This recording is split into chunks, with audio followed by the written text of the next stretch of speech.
भाइयों और बहनों, सबको जय मसीह की। बाइबल हमें बताती है कि जब सब लोगों ने बपतिस्मा लिया और यीशु भी बपतिस्मा लेकर प्रार्थना करने लगे तो आकाश खुल गया और पवित्र आत्मा शरीरक रूप में कबूतर की न्याय उस पर उतरा और वह आकाशवाणी हुई कि तू मेरा प्रिय पुत्र है और मैं तुझसे प्रसन्न हूँ।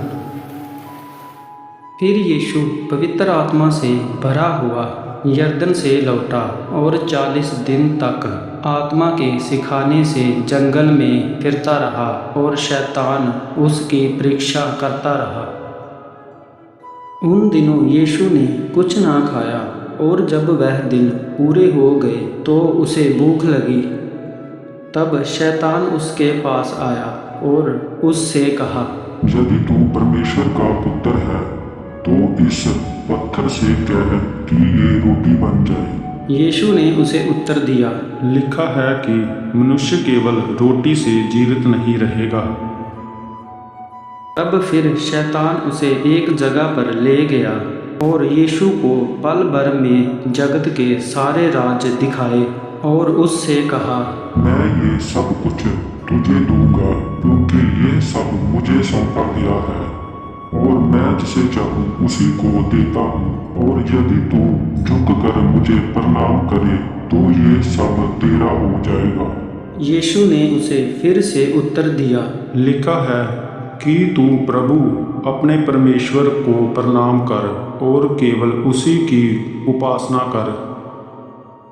और फिर शैतान उसे यरूशलेम ले गया और उसे मंदिर के कंगूरे पर खड़ा कर दिया और उससे कहा, यदि तू परमेश्वर का पुत्र है तो अपने आप को यहाँ से नीचे गिरा दे, क्योंकि लिखा है कि वह तेरे विषय में अपने स्वर्गदूतों को आज्ञा देगा कि वह तेरी रक्षा करे और वो तुझे हाथों हाथ उठा लेंगे, ऐसा ना हो कि तेरे पाँव को पत्थर से ठेस लगे। तब यीशु ने उसे उत्तर में कहा, ये भी कहा गया है कि तू प्रभु अपने परमेश्वर की परीक्षा ना करना।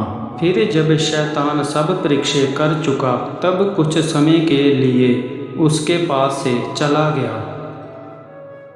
फिर प्रभु यीशु आत्मा की समर्थ से भरा हुआ गलील को लौटा और उसकी चर्चा आसपास के सभी देशों में फैल गई और यीशु उनके आराधनालयों में उपदेश करता रहा और सब उसकी बड़ाई करते थे।